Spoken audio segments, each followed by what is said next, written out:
This is CBN NewsWatch. Thanks for joining us for CBN NewsWatch. I'm Wendy Griffith. President Trump says the ceasefire between Turkey and Syria is working well. He says it will be permanent, and he's lifting sanctions against Turkey unless Turkey does something that, quote, doesn't make us happy.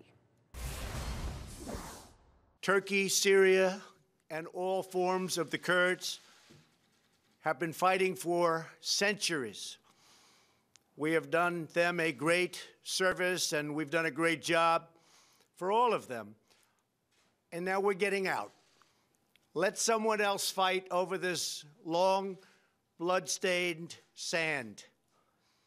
Should Turkey fail to honor its obligations, including the protection of religious and ethnic minorities, which I truly believe they will do, we reserve the right to reimpose crippling sanctions, including substantially increased tariffs on steel and all other products coming out of Turkey. And the president said again he does not want American troops fighting battles that have been going on for generations in the Middle East. He says there's now a 20-mile safe zone in the region where there's been the deadliest fighting.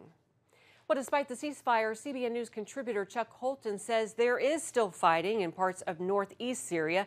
He's with the Free Burma Rangers, working to help the victims of war. Chuck has more, including the story of God's miraculous protection. Turkish-backed Syrian fighters are taking control in Serikani right now. That's on the border between Turkey and Syria.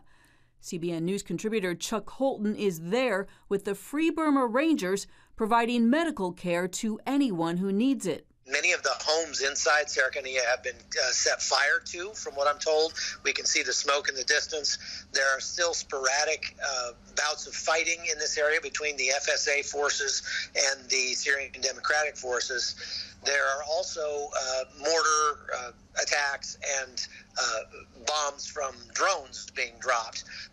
There are drones overhead from Turkey almost at every moment. It's really changing the way that the people here live. They're afraid to go outside. Many people are just trying to survive, says Holton. It's tough to even find food. The supplies have been running out of just about everything because most of the supplies came from Turkey. People here still can't believe that the U.S. has pulled out of the region. Free Burma Ranger Dave Eubanks is overcome with emotion, caring for the baby of parents who fled. When I saw this baby, it hits my heart. And you know, people say it, they say, "Where's America? Why did you do this? Why did you leave? Why did you leave us?" The Turks, the Free Syrian Army are attacking. ISIS is coming up and attacking. In the midst of the chaos, Holton credits the protection of God for his team's safety. And he's asking for prayer that they'll be useful. We're not here just to come see the war. We're not tourists. We're here to help. Heather Sells, CBN News.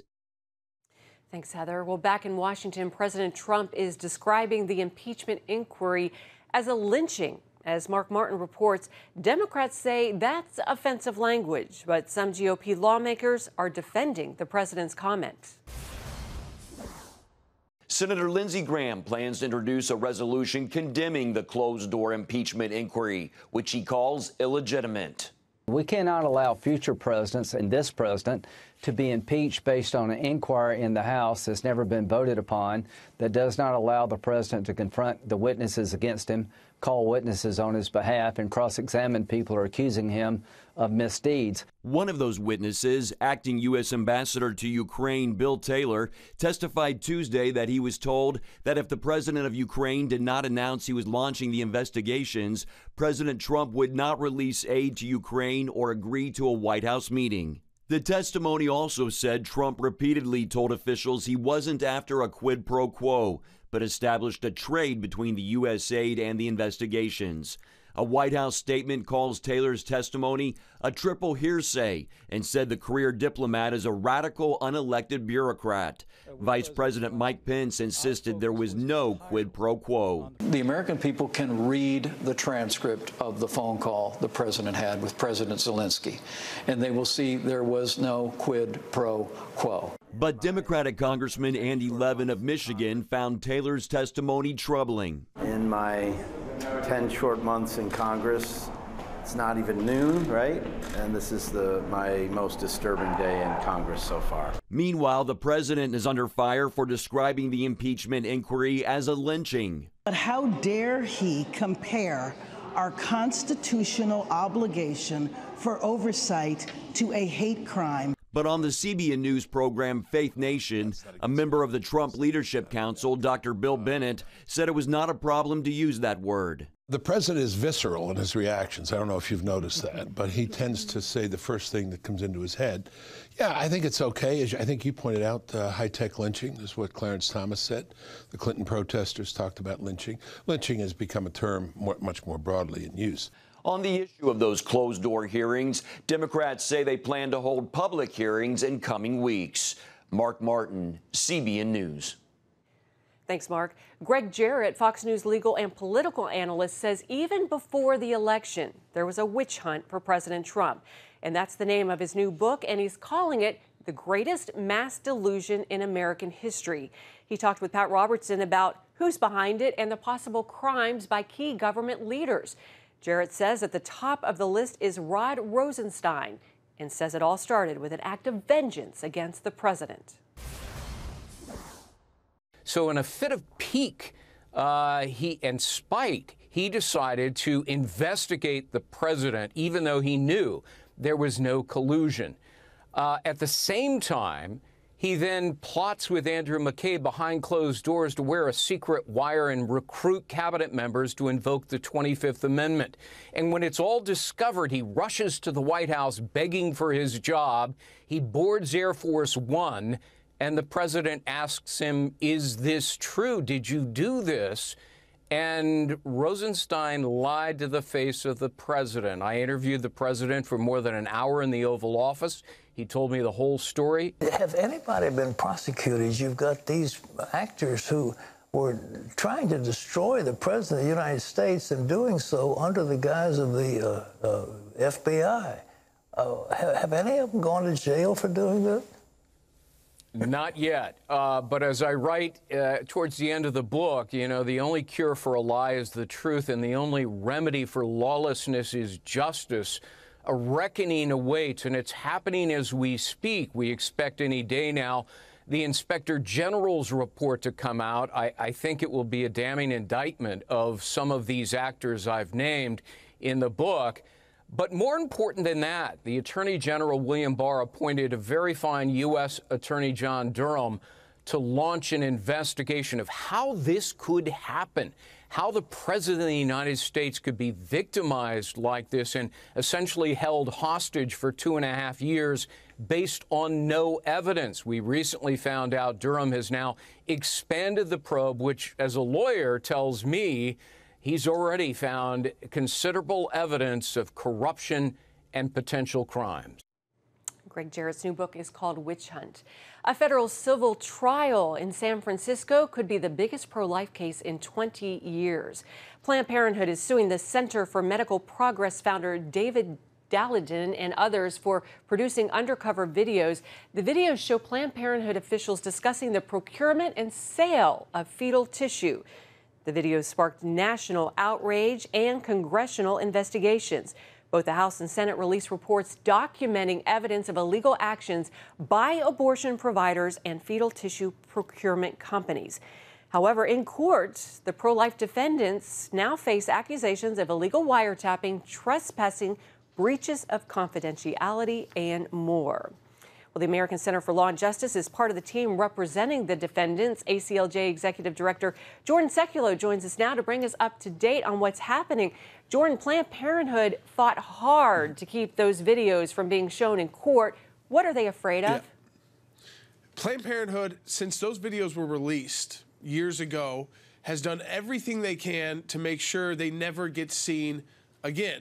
So they have made sure to, take them offline, and they've got this order in court, and they got the judge to agree, actually, initially, that, well, the jury, this is a jury trial, it's a civil case, but a jury trial, and our client could face penalties, financial penalties in the hundreds of thousands of dollars. I mean, very serious trial here. But initially, the judge agreed, yeah, we don't want to make this case about abortion, so let's not have the jurors see the videos. But Planned Parenthood's attorney made a fatal error. So after getting what they wanted, which was even keeping the videos from the jurors themselves, not the public, but the jurors, they then brought up as a witness one of the defendants. And the defendant was asked by Planned Parenthood why, the Planned Parenthood attorney, why did you do this? Why did you take this action?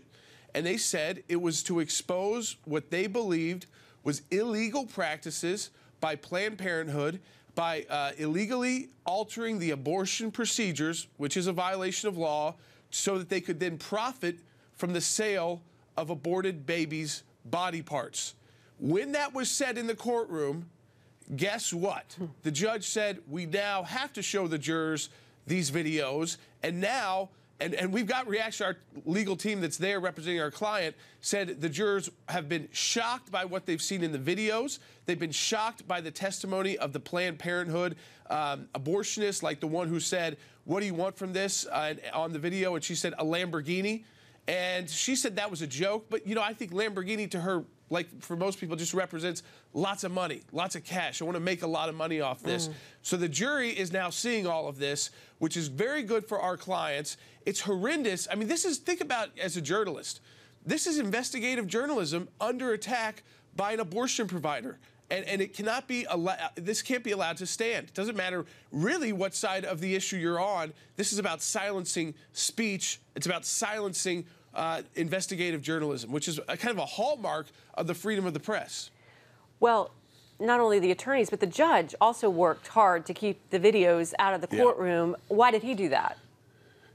Listen, this is the California courts, federal courts, the Northern District of California. It's an Obama appointee. This is usually Planned Parenthood's very safe ground for them to file lawsuits like this. It's why they chose to file in California. So, again, I think that the judge went along with what we call abortion distortion. They get treated differently than any other kind of party. You know, usually if you bring a civil or a criminal, if you bring a civil complaint against someone in this situation, you've got to put all the evidence out there. So if you decide that you want to sue someone for hundreds of thousands of dollars for various different civil wrongs that you believe that you've been wronged, then you've got to put all the evidence out there so that the jury can make an honest decision. But this judge said, well, if it's about abortion, then the jurors will just make their decision based on how they feel about abortion. That's how he reasoned it. It's totally bogus claim. But it didn't hold up anyways. Ultimately, Planned Parenthood made the fatal flaw of bringing up one of the defendants here to testify. She testified very clearly about why she did what she did, going undercover to expose potential criminal activity by Planned Parenthood. And that's why Planned Parenthood has fought so hard to keep the videos under wraps, but now the jury has seen them, and I think it has changed the entire makeup of this case, which, by the way, is going to still, the trial will probably continue into November, and then the jury will make its decision. All right, Jordan, real quick, 30 seconds. What would a loss for Planned Parenthood mean to the abortion industry, and do you think they're going to lose this case? I think everything changed when the jurors saw those videos and then had to hear not just from the defendants in the case who did the undercover investigative work, but they heard from the abortionists themselves about joking about making money or getting a Lamborghini from selling babies' body parts after the babies had been aborted. So, you know, you can't ever predict a jury 100%, but I can tell you that from our team, they said they were shocked. The jurors were shocked at what they were seeing and hearing. So that's a good sign. There's obviously an appeals process here. This is the trial court, but it is a way in which we must fight for life. You know, we fight for life, the procedural fight for life to protect the unborn child. We also have to fight for pro-life speech. And this is one of those issues where you are fighting for just pro-life speech, for the ability to get out good investigative journalism, which is done all the time without issue, unless, of course, it's the abortion industry who you are trying to investigate, and suddenly the courts start treating them differently. But the judge doesn't get to make the decision here. The jurors do. Amazing. Incredible case. Jordan Sekulow with the ACLJ. Thanks so much for your time. We appreciate it. Thanks for covering it, Wendy. Well, coming up, a father's reaction to a judge's ruling in the legal battle over his son's gender identity. And in Dallas, they're still cleaning up after those devastating tornadoes.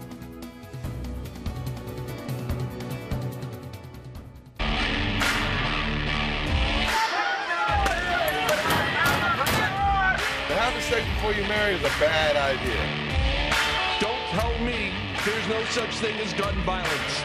That just depends on your definition of when life begins. Watch Dan and Dale tackle trending topics that test your faith on the next Faith Wire, Monday night at 9:30. The Global Lane takes you around the world, providing facts over fiction. What might rising trade and geopolitical tensions mean for you on the home front? With over 45 years of experience, award-winning journalist Gary Lane brings you the truth from a global angle. What about the issue of immigration? World news analysis you won't see anywhere else. And it's all right here on the Global Lane. Watch The Global Lane, Thursday night at 9:30.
Dallas residents are still cleaning up after a series of tornadoes devastate the area.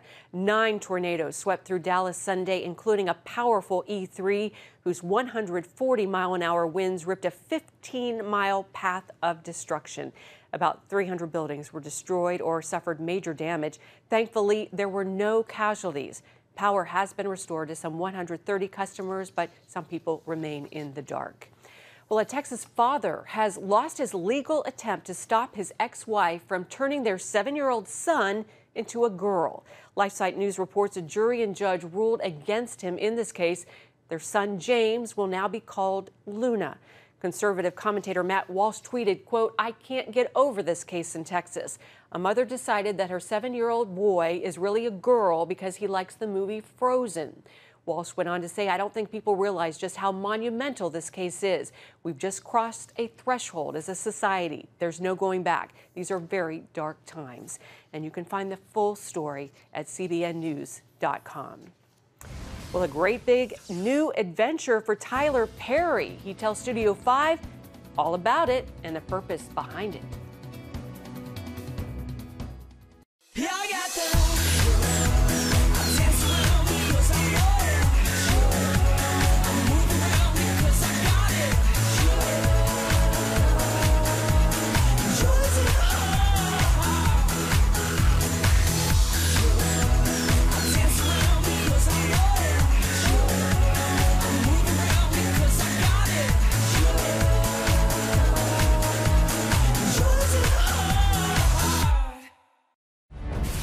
On the home front.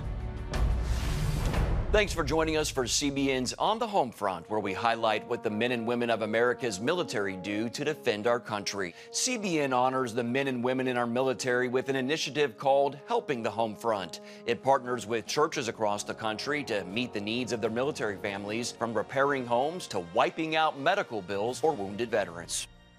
On the home front, Tuesday morning at 10:30. If you want to be an attorney with a passion for serving people and for excellence, Regent University needs to be high on your list. Regent's award-winning law school doesn't just create lawyers. We create leaders, judges, prosecutors and defense lawyers, civil litigators, and leaders in government. My focus has been trying to really make sure we have the future leaders we need for the bench and the bar and for society generally. You'll learn from highly credentialed leaders who are current and former judges, distinguished scholars, and ACLJ counsel. I'm so glad I chose Regent. The relationships here have been amazing. The faculty have been amazing. Not everybody's called to the same thing when they leave law school, but they're called by a God who has a purpose for their lives, and He is going to use that education to make a difference in the world. Regent will prepare you to be a purpose-driven, practice-ready lawyer. To start your rewarding law career, complete the online application, submit your transcripts, and take the law school admissions test by July. Apply today. Well-known actor and producer Tyler Perry is adding another title to his resume, studio owner. He opened up about his own studio with a purpose in mind, and he sat down with our Ephraim Graham to talk all about it. What is you ducking down for? Hush, I'm trying to be incognito. From Medea, Good Lord, who they can to Old Man Joe, Tyler Perry wears many faces and hats. The actor, writer, and director is the first African American to own a major film and television studio. You say you always knew that there was greater for you. Do you remember the moment you knew, or what happened that light went on for you? I had a teacher, I said, you know, they were asking kids what they want to be, and I said I want to be a millionaire. And he said, you're never going to make it because you're poor and you're black. But even as a child, there was something in me that said, that's not true, don't believe that. But I know now that was and is the voice of God. And obviously that was critical in light of all that you were going to endure, that you needed to always know. I had to know. And you know, the other part of it too is I thank God for my mother. I feel sorry for kids whose parents don't give them God, don't give them faith, don't give them Jesus, because life is going to get hard at some point and you will turn to something. Everyone turns to something. And I'm so glad I had the option, and I had a mother who was smart enough and strong enough or had the wherewithal and the faith enough to say, son, this is where you go, so that I'm not strung out on drugs. Because the things that I've been through, man, it's a wonder that I'm sitting here, but he is a wonder. On the flip side, the other person's Emmett Perry, your dad. Yeah. Because of him, what would you say your childhood was like, if you could describe it in one word? Hell. Yeah, it was hell. It was hell. There's no other way to describe it, because he was, you know, I look at him now and I clearly think that there was so much trauma in his life that he may be mentally bipolar. I really think that something's there, but there were extreme highs and extreme lows and extreme alcohol abuse and extreme physical and verbal abuse, but was normal for him. I remember a few years ago, he sent a message to me through my brother, you know, because I was doing something and it had been successful or some project had come out. And he said, if I had beat you one more time, you would be Barack Obama. So he celebrates the fact that he did what he did. He thinks because of him being so brutal, I became this person. Which, in fact, there is some truth to the fact that he helped form who I am, because all things work together for your good. And somehow God turned that thing around to put me in this position to make it work for my good. You escape New Orleans, you get to Atlanta, you don't find immediate success. No, not at all. But I was successful in every moment. Looking back on it now, from this seat, I realized that, oh, this was all a part of it. I was working as a bill collector, you know, I hated the job. It's so negative, but you can't out-negotiate me in a contract because of that, you know? I was selling used cars to people. I was horrible at it because I didn't want to deceive people. But it helped me to be able to talk and speak and you know, negotiate back and forth. So all of those things helped me get to where I am. Who are you? I'm deaf in a dress. Do you want to come get some? How much of your success do you credit to Medea? You know, it's been a tremendous part of it in the sense that it's a character that has a franchise that's worked really, really well. But there's so much more that's gone into it. You know, not just being on stage or being in front of the camera, but there's so much that goes on behind the scenes that it's kind of impossible to frame it all to that particular character. But yeah, she did a lot for it, for sure. Will you ever hang her up? Oh, I will hang her in a minute. Listen, she's on a hanger right now. When the minute people stop coming, you know, like this last movie, I said, minute people stop coming, she's gone. Well, it opens at #1. I know. Okay, here we go again. How important is the church audience to you today? Oh, very important. Because you know what the thing I'm finding is that kids aren't going to church anymore. So if I can tell a story that gets them off guard a little bit, makes them laugh, and introduce them to God and to faith and believing, then that's important. Because again, if you don't give your kids something, they're going to turn to something, and it may not be what you want them to. So you have success, you've got wealth, you've got fame. What's driving you now? Legacy. Legacy, my son. And what am I leaving? The new studio, it's all about going in that direction. Incredible life. Well, you can catch more entertainment news tonight at 9:30 Eastern on Studio 5 with Ephraim Graham. That's right here on the CBN News Channel. Coming up, the Nationals make a surprise win by some observers in Game 1 of the World Series. A closer look at the faith of some of the players in the biggest game of pro baseball. If you want to be an attorney with a passion for serving people and for excellence, Regent University needs to be high on your list. Regent's award-winning law school doesn't just create lawyers. We create leaders, judges, prosecutors and defense lawyers, civil litigators, and leaders in government. Ready to become a purpose-driven, practice-ready lawyer? To start your rewarding career, complete the online application, submit your transcripts, and take the law school admissions test by July. Nutrition, exercise, essential oils, weight loss, and more. It's Healthy Living with Lori Johnson. Talk about what's in this. Join CBN health reporter Lori Johnson to get the latest information from today's top health experts. This is fantastic.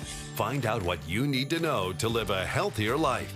Watch Healthy Living, Tuesday night at 9:30. Woohoo! Hi, Superbook fans. Here's something else you'll love. It's the new Superbook Bible app. It's packed with games, activities, and Superbook episodes that you can watch for free. Oh no!